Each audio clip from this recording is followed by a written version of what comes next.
Halo, em, barusan saya ketemu salah satu mahasiswa dari Indonesia yang baru datang ke kampus ini, Ohio State University.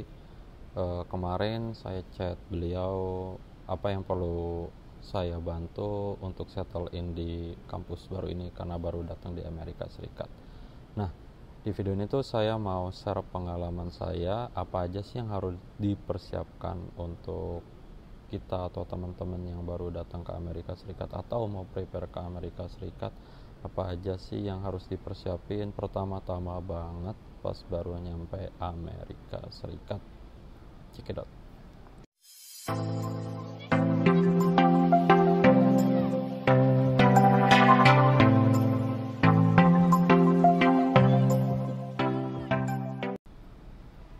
Yang paling penting banget pertama-tama yang perlu dipersiapin menurut saya itu adalah akun Bank Amerika Serikat. Kenapa akun Bank Amerika Serikat itu penting banget? Karena itu menentukan kita dapat stipend atau living allowance atau kurang lebih ya semacam gaji, beasiswa uang bulanan lah dari pemberi beasiswa. Jadi karena funding saya ini dari Fulbright, dari pemerintah Amerika Serikat, um, hal yang diminta sama Aminef atau pengelola beasiswa Fulbright di Indonesia adalah buat akun Bank Amerika Serikat dulu. Nah, di sini pilihannya ada banyak sih. Di kampus saya itu pakai Huntington, entah pelafalannya bagaimana ini. Terus ada lagi yang populer itu Bank of America, terus ada Chase Bank. Nah, saya pakainya Chase karena itu paling banyak dipakai sama teman-teman di Indonesia. Syaratnya untuk dapetin akun Bank Amerika itu gampang banget, cuma perlu bawa apa yang saya ingat itu cuma dua sih, paspor sama DS 2019. DS 2019 kalau tipe visanya itu visa yang J. Nah, cuma bawa itu aja, terus isinya terus bukanya gampang banget kok. Nah, itu akun Bank Amerika itu juga bukan cuma, menurut saya itu sepertinya sih bukan cuma yang dapat beasiswanya Fulbright aja, tapi juga teman-teman yang dari LPDP juga setahu saya pas mereka datang ke Amerika Serikat mereka lakukan adalah buka Bank Amerika Serikat dulu. Bayangin aja kita udah datang ke Amerika, biaya hidupnya tinggi tapi nggak ada uang bulanan yang dikirim dari donor, wah itu akan sangat challenging sekali. Mungkin teman-teman yang datang ke Amerika Serikatnya pakai uang pribadi atau beasiswa dari orang tua atau tabungan pribadi, mungkin bisa dinanti-nanti dulu untuk bukanya. Yang kedua yang harus diurus dengan segera adalah kartu Amerika. Kartu ini maksudnya provider SIM-nya ya. Um, Kenapa itu harus diurus? Karena pas buka bank itu perlu nyantumin nomor HP Amerika. Nggak wajib sih, bisa dinanti juga, nanti kita bisa input nomor Amerikanya belakangan, tapi enaknya bisa sekalian dulu beli nomor Amerikanya dulu baru nanti ke bank gitu ya. Perlu juga nomor Amerika karena macam-macam lah, mungkin internet atau juga terkoneksi sama teman-teman di Indonesia atau terkoneksi sama teman-teman Indonesia yang ada di Amerika. Terus pendaftaran macam-macam biasanya perlu nomor Amerika, atau juga kalau menghubungin entah ada urusan apa di sini banyaknya tuh pakai tinggal nelpon aja, kayak misalnya mau buka akun listrik gitu ya. Nah, kita tinggal nelpon. Nah, nelpon di sini sistemnya itu kalau kita sistem uh, kartu provider Amerika itu nelpon sama SMS tuh umumnya paketnya tuh udah sepuasnya. Jadi mau nelpon berapa banyak kayak mau SMS berapa banyak kayak itu nggak ada charge-nya sendiri. Itu kenapa mungkin orang Amerika lebih suka SMS-an dan telepon langsung daripada pakai WhatsApp. Nah, saya baru tahu WhatsApp ini tidak begitu populer di Amerika. Kan kalau kita di Indonesia atau mungkin negara lain, WhatsApp itu populer banget ya. Atau kalau di Cina mungkin WeChat itu populer. Tapi kalau di Amerika ternyata yang populer itu SMS-an. Karena di sini gratis, nggak perlu pakai bayar-bayar ekstra lagi. Di orang Amerika ada sih yang pakai WhatsApp, tapi nggak sepopuler kayak di Indonesia. Misalnya kayak profesor saya tuh ya, beliau itu kalau saya kontak-kontakan, kalau nggak nelpon ya WhatsApp atau email, telepon, SMS-an atau email. Nah, beliau baru pakai WhatsApp itu karena ada proyek penelitian kemarin di Vietnam, karena orang Vietnam pakainya WhatsApp, sering pakai WhatsApp. Akhirnya beliau download WhatsApp dan mulai menggunakan WhatsApp. Terus teman-teman Amerika Serikat yang lain juga jarang banget yang punya WhatsApp, mereka pakai entahlah Facebook Messenger atau ya SMS langsung. Untuk dapetin nomor Amerika tuh gampang, ya datang aja ke providernya ada. Saya pakai T-Mobile, terus yang besar lagi ada Verizon, ada AT&T, terus yang murah-murah itu ada Mint Mobile, tapi saya nggak tahu ya coveragenya atau sinyalnya itu seberapa kuat. Itu mungkin semacam CDMA kalau di Indonesia. Datang aja, terus diminta isi data, masukin PIN, terus email, hal-hal seperti itu, terus dapatlah nomor Amerikanya. Nah, pas saya lagi datang ke Amerika pertama kali tahun lalu datang ke Amerika itu beli paket yang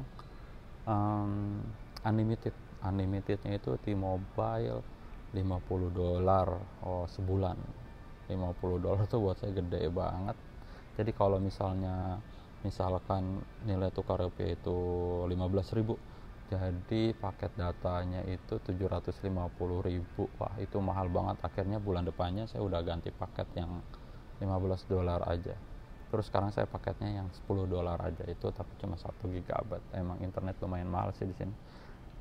Tapi wifi, karena saya sering ada di kampus, akhirnya ya saya pikir $10 atau yang cuma 1 GB itu cukup, karena saya sering ada di kampus, terus di apartemen juga ada wifi, jadi cukuplah 1 GB. Nah, jadi teman-teman disesuaikan aja mau pakai provider yang mana. Hal berikutnya yang harus diurus tuh lapor diri di web Kedubes atau Kementerian Luar Negeri, saya lupa itu di web mana, pokoknya namanya lapor diri ya, khususnya buat teman-teman yang dapat fundingnya itu dari LPDP, karena itu wajib. Jadi kalau belum lapor diri nggak dapat pencairan uang bulanan. Tapi kalau yang fundingnya dari Fulbright itu bukan syarat wajib untuk dapat pencairan dana. Jadi kalau teman-teman dapat fundingnya dari LPDP, dapat kampusnya di Amerika Serikat atau negara lain, harus segera isi data di lapor diri. Lantas yang harus diurus selanjutnya adalah, saya tidak tahu ya kalau di negara bagian lain, tapi kalau di kasus di kampus saya dan di apartemen saya, bahwa pas masuk move in di apartemen itu segera telepon perusahaan listriknya. Kalau di sini namanya AEP Ohio, webnya aepohio.com, atau ada aplikasinya sendiri. Jadi nanti kita minta dibukakan layanan listrik, mau langganan listrik lah intinya untuk apartemen itu. Jadi kita telepon karena apa-apa di sini biasanya telepon aja karena gratis. Kita nelpon, diminta bukakan akun, nanti sama mereka diminta isi data, ditanya nama, nomor handphone, tanggal lahir, bla bla bla bla, nanti dapat nomor akun. Nah, nomor akunnya nanti kita bisa pakai buat login di aplikasi, terus kita tahu berapa jumlah uang yang harus kita bayarkan tiap bulannya. Terus ada deposit, saya deposit itu $160, nanti bisa diambil lagi kalau lagi udah tutup akun, misalnya ke apartemen lain, tutup akun untuk apartemen itu, terus nanti deposit lagi di apartemen yang baru. Terus bayarannya kurang lebih berapa? Nah, saya baru pindah banget di 1 bedroom karena istri baru datang. Tapi sebelumnya saya tinggal di 3 bedroom sama roommate. Di 3 bedroom itu bayarannya macam-macam sih uang listriknya itu. Kadang ada yang $120, $120 kali aja tuh 15.000, berapa tuh, 1.800.000 listrik doang. Untung ada roommate jadi dibagi 3 dananya. Tapi kalau musim-musim panas tuh ya, musim panas emang mahal karena mungkin beberapa orang sering nyalain AC, terus Yang murah itu kalau misalnya di musim dingin itu ya kurang lebih kayak $30 atau $40. Pakai penghangat ruangan itu nggak pakai listrik karena pakainya itu gas itu ada rincian biayanya lain di luar charge hanya listrik. Nah itu yang harus kita bayar. Tadi yang keempat adalah buka akun listrik. Hal penting lainnya yang harus segera dilakukan adalah ambil kartu mahasiswa. Saya tidak tahu kalau di kampus lain itu seperti apa, tapi di tempat saya kuliah sekarang di Ohio State University, kartu mahasiswanya itu cukup powerful. Maksudnya dengan kartu mahasiswa itu kita bisa pakai buat bis seluruh kota Columbus ini. Jadi kalau ada kartu itu tinggal di swipe di tempat uh, pas kita masuk bis nanti ada tempat swipe, itu gratis tuh. Kalau bayar $2 sekali naik bis. $2 kan kalau misalnya rupiahnya 15.000 itu ya 30.000 sekali naik bis. Pulang pergi ya bisa berapa itu, 30.000 berarti 60.000. Terus ya makanya penting banget ngambil kartu mahasiswa untuk menghemat pengeluaran di transportasi. Terus kartu mahasiswa juga bisa dipakai, ini saya lagi ada di Arpek, jadi pusat semacam fitness center. Nah mau masuk fitness centernya itu harusnya sih bayar ya, tapi karena mahasiswa, ini fitness center kampus, uh,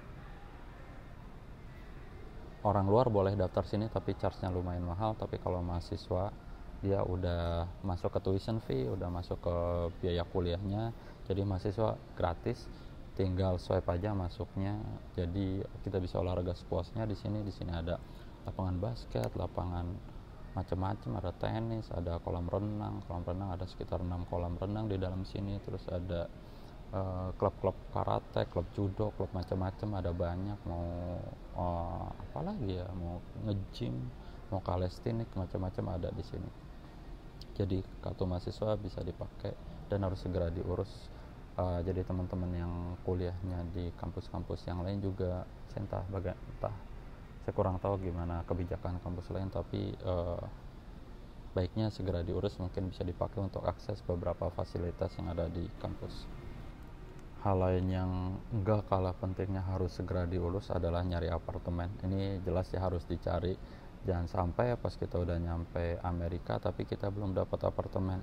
Umumnya kalau teman-teman dari Indonesia, entah itu fundingnya Fulbright atau LPDP atau RA, mereka udah nyari-nyari apartemen dulu. Pas nyampe sini bisa langsung ke apartemen itu atau bisa pakai temporary housing dulu. Tapi seenggaknya udah secure bahwa apartemennya tuh available, bisa kita masuki.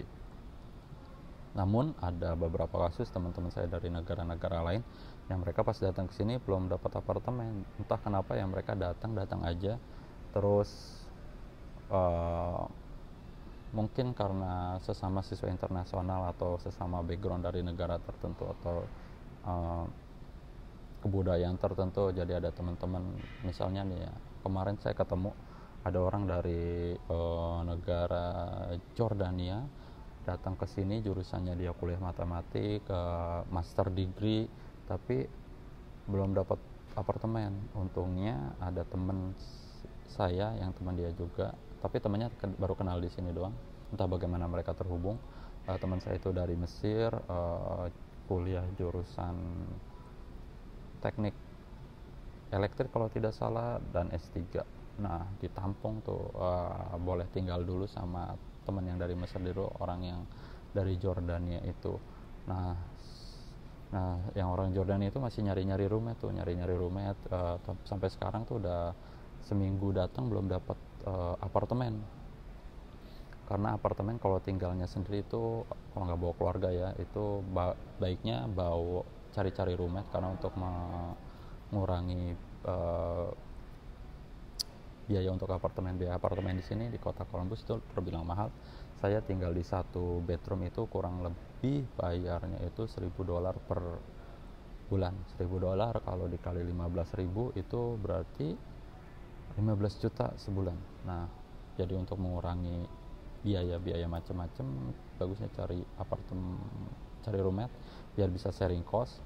Terus juga harus segera dicari, karena kalau mepet-mepet begini udah mau mulai kuliah tapi belum dapat apartemen yang murah, yang dekat-dekat kampus, yang bagus-bagus, yang murah, itu udah cenderung gak available gitu. Jadi terpilih sisa-sisa yang enggak diminati oleh mahasiswa.